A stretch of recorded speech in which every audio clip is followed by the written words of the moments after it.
In this section of video lecture, we are going to continue with the remaining part of memory management chapter. Till now, we have seen how memory, specifically main memory, usage has improved right from beginning. And in the last video lecture, we have seen two important aspects. One is multiprogramming with fixed number of tasks and multiprogramming with variable number of tasks. What we came up with? We came up with conclusion. We have gone through both the techniques and we came up with conclusion that with fixed task there was a problem with respect to the internal fragmentation.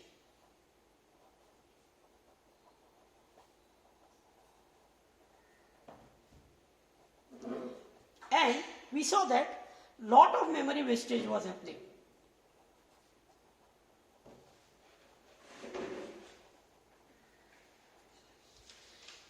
So we moved to variable partition with variable number of tasks. So here the partitions, memory was distributed into fixed partitions. Here the memory was distributed into variable partitions based on the variable tasks, variable size of the tasks.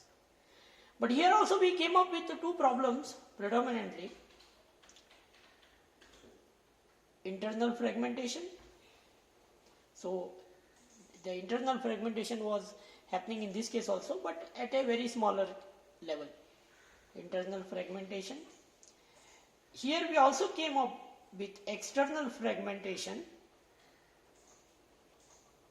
problem.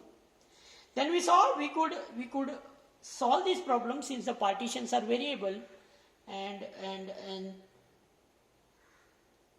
the solution was compaction. So compaction was considered to be a solution. But with compaction, we have understood that this compaction is also a burden many a times, because memory that is released after compaction must be big enough so that we can fit the required process. If it happens, then it is fine. But if it doesn't happen, it leads to penalty. It leads to penalty. And penalty with respect to what? The CPU usage, the memory utilization, the time that is wasted. This everything goes into waste. Okay. So we can put it in word like this. The size of memory that is obtained after compaction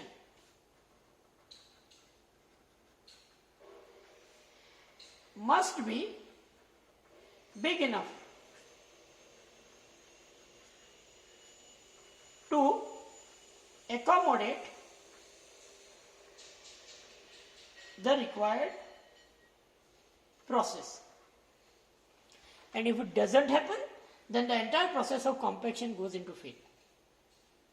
Because anyway, you have to find the starting address, you have to find the limit, then accordingly you have to push the process into the upper periphery. Then this will continue till all the processes are pushed on one side of the memory. So on the other side of the memory, the the free memory is getting collected, and the total size of this free memory must be big enough that the required process can be accommodated. If it doesn't happen after doing so much of work, then the entire time, the entire CPU that is wasted becomes a penalty. So now, even after following MFT and MVT, we are at a conclusion that we don't have a still we don't have a concrete solution. Okay.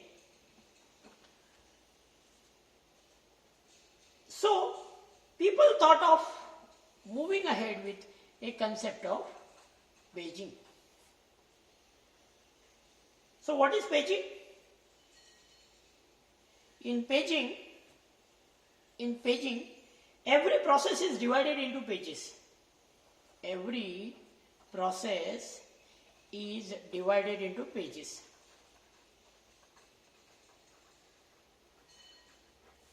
Okay. Main memory is divided into frames, partitions. See, every process is divided into pages. This is a logical part. This is going to be a logical part. Okay. But actually, main memory is partitioned into fixed, okay, size. All partitions will be of same size. And very important, and so this is going to be the physical scenario. That was the logical. This is going to be the physical scenario. What is actually is happening in physical memory. See, the process is divided into pages, but the memory is divided into fixed size partitions. These fixed size partitions are such that the size of partition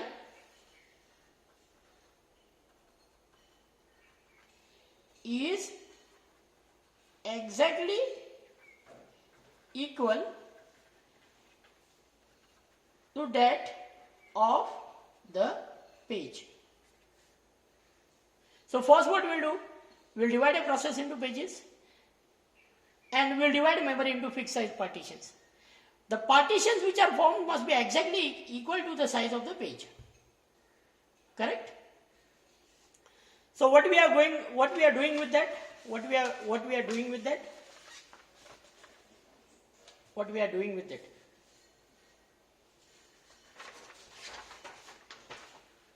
See, if I draw a picture,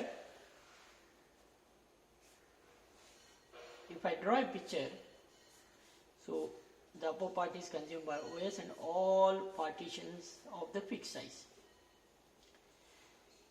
So if there is a process, I'll divide the process into fixed size. So what I mean is, the size of each piece is equal to the size of a partition. This is X and this is X. The size is same. So what will happen now? Suppose if the memory is divided into something like this, 100, 100, 100, and 100. If the size of process is suppose 470 KB or MB, whatever you want to say.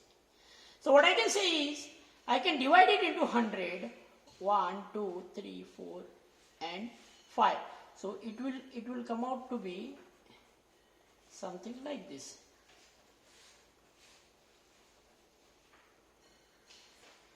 So 100, 100, 100, 100 and 70.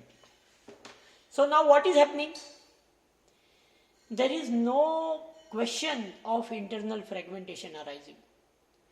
So this first part will go and sit here. The second part, maybe whatever the arrangement that we are making, maybe the third part, maybe the fourth part, and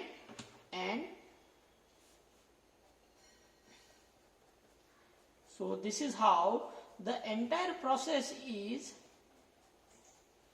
coming inside memory, and this 30K remains empty. Now, is there any internal fragmentation happening? No. The partitions are continuous. Every partition is fully covered. No, there is no internal fragmentation.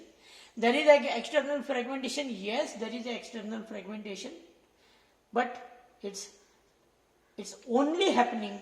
It's only happening in the last frame. Last frame. And there is no question of, thus there is no question of compaction, because there is no bubble form, there is no internal fragmentation form in between. So the task is divided into fixed size pages. So all the frames will be completely occupied except the last frame. Except the last frame. See, what will happen is, the size of a process can be 470 in this case, maybe 480, maybe 490, maybe 499 also. The moment it becomes 500, it is going to completely fill the last space. Even if it is 399, your last frame is completely empty and second last frame is empty by only one. So generally what will happen is, only one last frame will be half filled or semi filled or whatever it is. So thus the problem of internal fragmentation is overcome. There is no need of compaction, because what we did is, we divided process into smallest possible pages, and then we divided memory into partitions of equal size, and the size of these partitions is equal to that of pages.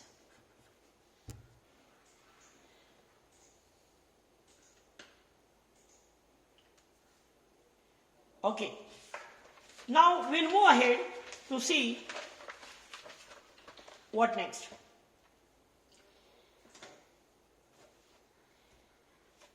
What is happening in this case is, okay, the job, the task or the process, what you say, is divided into logical partitions in the pages, and a physical memory is divided into fixed partitions, maybe OS, and maybe I do have many fixed partitions like this. And one flexibility that we have achieved because of this is, we can place any page in any frame. So it can be a scenario like maybe 0, 1, 2, 3, 4, 5, 6, 7, 8. Okay, fine. It can be a scenario like, I may have page 1, this is page 0, this is page 1, this is page 2, page 3, okay, page 1, then maybe page 2 is maybe page 0, then page 3, maybe page 4. So this may be the arrangement, how the pages have gone into the frames. So there comes flexibility in picture, but in order to achieve this flexibility, there must be a mapping function that will help to find a frame from page. So if I want to see finally what happened, data is made available in the pages. You have to procure the page, you have to go inside the page, read the data, provide it to microprocessor, then only execution will resume. So to find out a page, so what are these? These are pages. So if I call this as a task, this is a main memory. So task is divided into logical partitions called as pages. Memory is divided into fixed partition called as frames. So from page, if I want to reach the page, I should know the frame number. So there must be some mechanism that should map frame to page. That should map frame to page. When CPU is to execute a process, it will generate a legal address without bothering about where these pages are to be placed in memory. So page to frame memory mapping becomes a must. From frame number, we can find out the actual physical location of data required. Okay. So it goes this way. If I consider P as a page size, if I consider L as a logical address,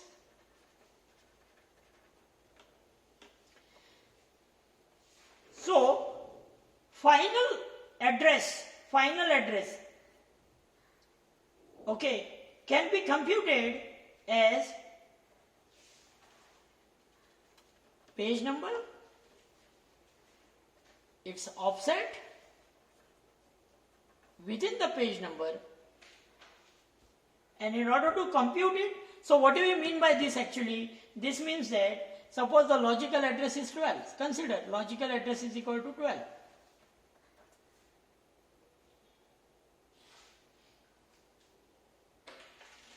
Suppose max size of page is 10. Then anything about 10,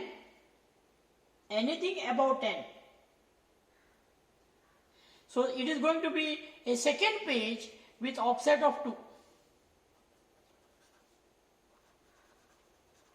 It is going to be second page with offset of 2 because this is 10, this is 20. So this is completely utilized plus 20. So in the second page, this is going to be the offset. So 20 is going, 2 is going to be the offset. Offset in which page? Second page. This is the first page. So in this way, what we can do is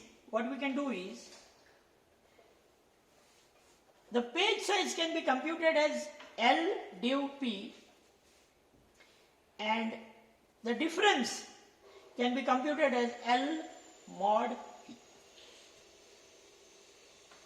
And mapping is achieved using formula like F minus 1, that is the memory, and actual the page size, whatever is the page size that is considered, and the offset within a page, and this is going to be the actual physical address. So how we'll know this? We'll know this from page number to frame number, and frame number we can get the offset added, and once we add the offset, finally we get a physical address. To be very specific, there will be a CPU. CPU generates an address.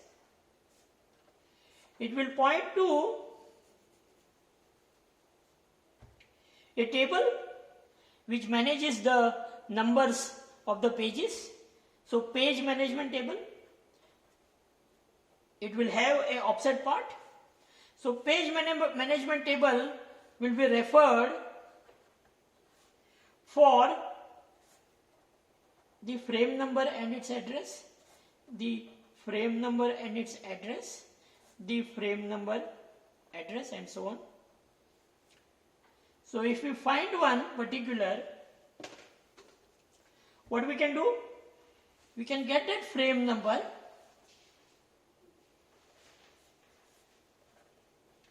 to which the displacement is added, and what comes out finally will be the actual, this is main memory, the physical location in main memory. So how it works? The logical address is computed. It comprises of two parts. Okay, the base address as well as displacement. Base address represents the base address that represents the frame in a page management table. Okay, now from this frame, okay, we can find the address of a frame to which the displacement is added, which finally contributes to actual physical location in main memory where actual data, required data is made available. Okay. So now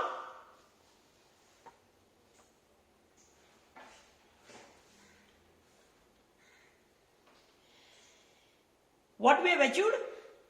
By dividing task process into smallest possible unit called as pages, and dividing memory into smallest possible physical units called as frames, we have reduced the problem that is associated with memory loss. So there is no question of internal fragmentation, there is no question of there is very less external fragmentation happening. So the requirement of compaction is eliminated, and with the help of a mapping technique, we have achieved a flexibility. We can place any page in any frame, and we can have a mapping function that will help us to reach from page to frame number, and in the frame we can get actual data. And a mechanism that nicely explains how the logical address that is created by CPU can be converted into actual physical address, so that we can reach that frame and the data within a frame which can be read. In the next lecture, we are going to go ahead and we are going to see more about paging as well as segmentation. Thank you very much.